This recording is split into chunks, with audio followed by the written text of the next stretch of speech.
नगर पंचायत अरसू से अध्यक्ष पद के लिए भारतीय जनता पार्टी के उम्मीदवार ऋचा राजपूत ने किया नामांकन। आज नगर पंचायत अरसू से अध्यक्ष पद के लिए भारतीय जनता पार्टी के उम्मीदवार ऋचा राजपूत ने भारी लश्कर के साथ अपना नामांकन पत्र दाखिल किया। नामांकन पत्र दाखिल करते समय औरैया सदर विधायिका गुड़िया कठेरिया और औरैया सदर से पूर्व ब्लॉक प्रमुख युवा मोर्चा के प्रदेश मंत्री सौरभ भूषण शर्मा, युवा मोर्चा के जिला अध्यक्ष मोनू सिंगर उपस्थित रहे। कार्यक्रम का संचालन मंडल अध्यक्ष अश्वीर सिकरवार ने किया। इस अवसर पर सदर विधायक गुड़िया कठेरिया अपने संबोधन में कहा कि अरसू के सभी कार्यकर्ताओं को एकजुट होकर चुनाव लड़ने की जरूरत है।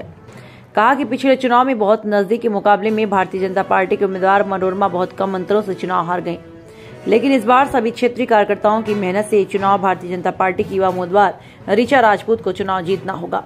साथ ही सदर विधायिका गुड़िया कठेरिया ने अपने आशीर्वाद भी ऋचा राजपूत को दिया। इसी कड़ी में पूर्व ब्लॉक प्रमुख सौरभ भूषण शर्मा ने अपने संबोधन में भारतीय जनता पार्टी के उम्मीदवार ऋचा राजपूत को अपना आशीर्वाद दिया और कहा, इस बार बड़े अंतर से अरसू नगर पंचायत अध्यक्ष पद पर डॉक्टर ऋचा राजपूत को जिताकर प्रधानमंत्री नरेंद्र मोदी और मुख्यमंत्री योगी आदित्यनाथ के विकास के पहिए को निरंतर आगे बढ़ाना होगा। अरसू नगर पंचायत जिस विकास की हकदार है, वह अभी तक अरसू नगर पंचायत को विकास नहीं मिला, इसलिए भारतीय जनता पार्टी के सभी कार्यकर्ताओं को एकजुट होकर चुनाव लड़ना होगा। ये चुनाव सिर्फ ऋचा राजपूत के अध्यक्ष पद के लिए नहीं, बल्कि ये चुनाव विकास के मुद्दों पर लड़कर भारतीय जनता पार्टी को मजबूत करने का है।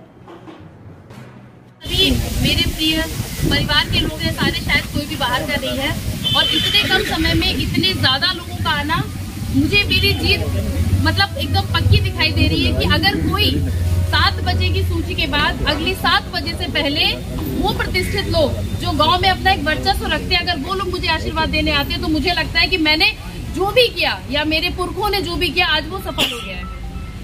मैं यहाँ पर आए हमारी माननीय दीदी, माननीय विधायिका जी गुड़िया कठेरिया दीदी, जिनको मैं हमेशा बहुत फॉलो करती रही हूँ, क्योंकि भारतीय जनता पार्टी में आना कोई ऐसा ही एक कोइंसिडेंस नहीं है। मैं भारतीय जनता पार्टी को बहुत समय से अपने अंदर गढ़ती आई हूँ। जब मैं गुड़िया दीदी, गीता दीदी ऐसे लोगों को देखती थी, तो मुझे लगता था कि एक महिला के लिए यदि कोई पार्टी सुरक्षित है, अगर महिला के सम्मान के लिए कोई पार्टी लड़ती है, तो वो केवल भारतीय जनता पार्टी है। ये आज की बात मैं नहीं कर रही हूँ। अगर हम इतिहास उठा के देखेंगे तो मायावती जी का सम्मान बचाने वाली कोई पार्टी थी, तो वो भारतीय जनता पार्टी। एक समय था जब पार्टियां इस तरीके की थी कि बहन और बेटियों की इज्जत सड़क पे चलते हुए नीलाम हुआ करती थी, लेकिन किसी बेटी की हिम्मत नहीं होती थी कि वो किसी थाने के बाहर से जाके निकल पाए। उसे डर लगता था कि थाने वाला उसे किस नजर से देखेगा, पुलिस वाला उसे किस नजर से देखेगा। लेकिन आज ऐसा समय है, हर बेटी हर बहन इस हक को जानती है कि मुख्यमंत्री जी का एक नंबर है जो 24 घंटे उपलब्ध रहता है, 24 घंटे उसमें कार्रवाई होती है। चाहे वो अतीक अहमद जैसे दुर्दांत अपराधी हो, चाहे वो आतंकवादी हो, हर एक आदमी छोटी से छोटी जगह आने से पहले डरता है। सारे माफिया गुंडे खत्म हो चुके हैं। आज खैर वो विषय नहीं है। आज बहुत एक शुभ दिन है, मेरे लिए तो बहुत शुभ दिन है, और मैं अपने आप को बहुत ज्यादा भाग्यशाली समझती हूँ। मैं यहाँ पर आके मुझे बहुत सारी ऐसी चीजें महसूस हुई है, जैसे जो कार्यकर्ता जमीन पे काम करता है, ये 4 महीने में उनके, या फिर मुझे ये नहीं पता कि जमीन पे क्या स्थिति है। हाँ, मेरा भाग्य अच्छा है कि मुझे जमीन पे आने को मिला। मैंने अपनों को देखा, मैंने उनकी काम करने की शैली को देखा कि बिना लोभ लालच के किस तरीके से लोग लगे हैं। मेरे ताऊ जी शायद मैं पहले दिन से जब से आई हूँ तब से मेरे साथ चल रहे हैं। इनको ये भी नहीं पता कि मुझे टिकट मिलेगा कि नहीं मिलेगा, लेकिन एक कहते हैं ना कि खून खून की तरफ जाता है, खून खून का रिश्ता होता है।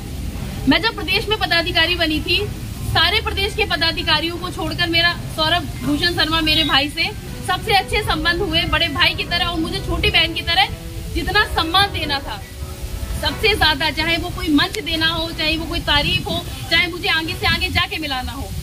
आज अगर मैं अपना इतने आत्मविश्वास के साथ औरैया में मैंने काम करने का फैसला लिया, तो उसके पीछे कहीं ना कहीं सौरभ भैया का बहुत बड़ा हाथ है। मेरे पीछे मेरे युवा मोर्चा के अध्यक्ष मोनू भैया, कभी सोचा भी नहीं था कि नगर पंचायत के लिए आएंगे। इसलिए मैं हाथ जोड़ के सारे लोगों से एक निवेदन करती हूँ कि देखिए, हम सब राजनीति में, जो राजनीति में है, देखिए जो परिवार का है वो तो कभी बाहर नहीं जाएगा, लेकिन जो राजनीति में है, जो मेरे साथ टिकट मांग रहे थे, जो जिनको लग रहा था कि हमें भी मिलना चाहिए था, मेरा एक निवेदन है कि राजनीति में आप मतभेद रखिए मेरे से, मुझे कोई दिक्कत नहीं है।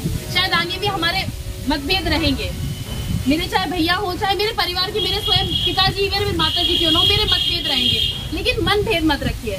अगर आपको मेरे से कोई शिकायत रही है, मुझ में कोई कमी रही, कोई गलती रही, तो आप मुझसे आके बोलिए। मुझे एक मौका मिला है, सीट भी कहीं ना कहीं महिला ओबीसी थी, तो मुझे नहीं लगता मैंने किसी का हक मारा है। यदि महिला कार्यकर्ता के तौर पे भी देखा जाएगा तो शायद महिला में मैं कार्यकर्ता थोड़ी बेहतर थी।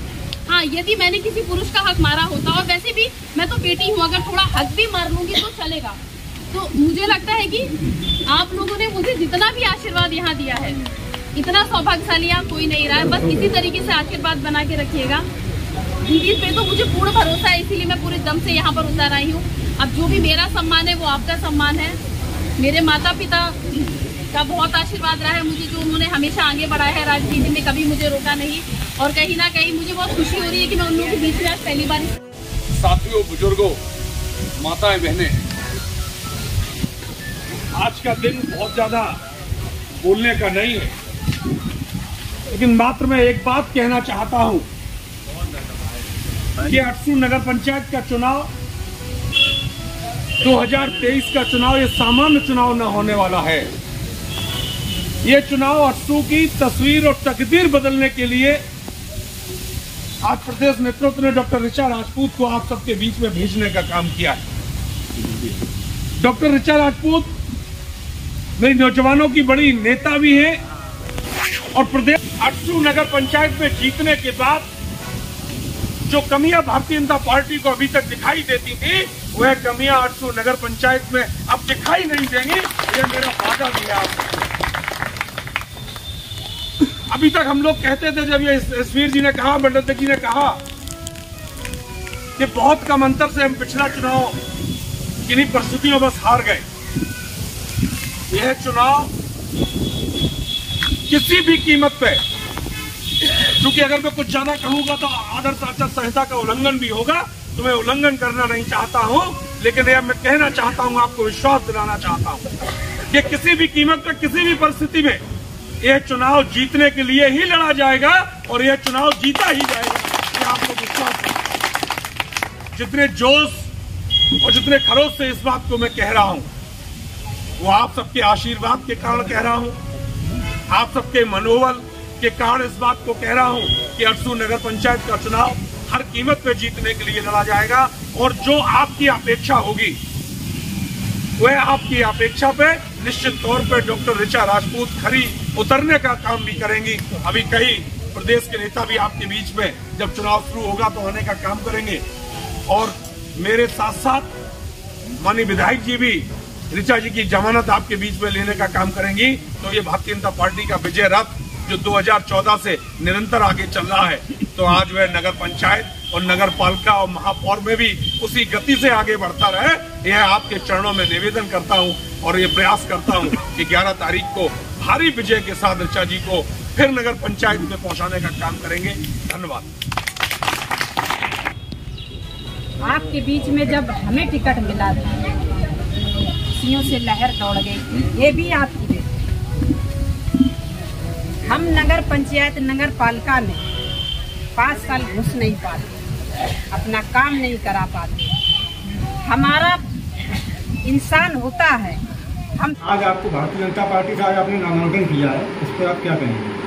बहुत बहुत धन्यवाद। पहले तो मैं हमारी भारतीय जनता पार्टी को बहुत बहुत धन्यवाद देना चाहती हूँ कि मुझे से एक साधारण कार्यकर्ता, एक साधारण पृष्ठभूमि से आने वाली कार्यकर्ता को उन्होंने इस लायक समझा कि हमारे क्षेत्र जो अटसू नगर पंचायत है, जो औरैया जिले में आता है, वहाँ से महिला एक पिछड़े समाज के प्रत्याशी के रूप में उन्होंने मुझे उतारा है। तो मुझे गर्व है मेरी पार्टी पे कि यदि मेरी पार्टी में एक कार्यकर्ता की इस तरीके से कद्र होती है और उसके काम को देखकर उसका चयन किया जाता है, तो मैं पूरी तरीके से प्रयास करूंगी कि मैं उनकी उम्मीद पे खड़ा हूँ। आप किन मुद्दों पर चुनाव लड़ने जा रहे हैं?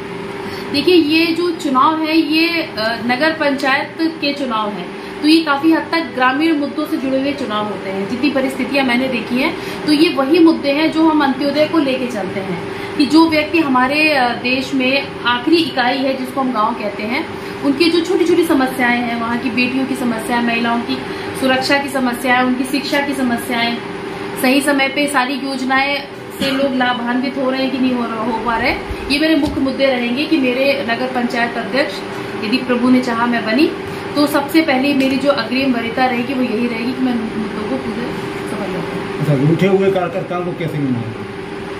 भारतीय जनता पार्टी का कार्यकर्ता कभी नहीं रूठता है। मुझे ऐसा लगता है, क्योंकि अभी जब अब भारतीय जनता पार्टी ने राजनीति के थोड़े स्तर बदल दिए हैं। पहले चीज अलग होती थी, लोग कूद के किसी दल में जाते थे, किसी दल में जाते थे। आज समय ऐसा आ गया भारतीय जनता पार्टी का कि वो इतना बड़ा सागर हो गई है, सब लोग उसमें समाहित होना चाहते हैं, क्योंकि ये कहीं ना कहीं हमारी पार्टी की विचारधारा है जिसने लोगों के मन को इतनी जल्दी परिवर्तित करना शुरू कर दिया है। तो फिर जो भारतीय जनता पार्टी में उनमें कैसा मन है? अरसू नगर पंचायत राजपूत बाहुल सीट मानी जाती है, आप क्या कहेंगे, क्या मानेंगे?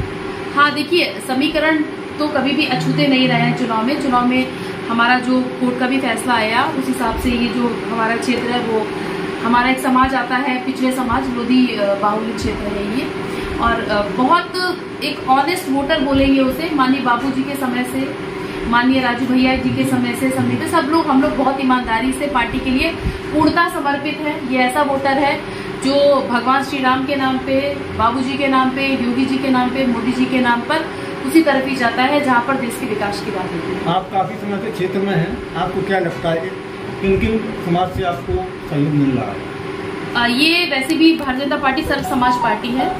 जो जनता कहती है वो ही चीजें ऊपर आती हैं, उसी हिसाब से सरकार टिकट देती है।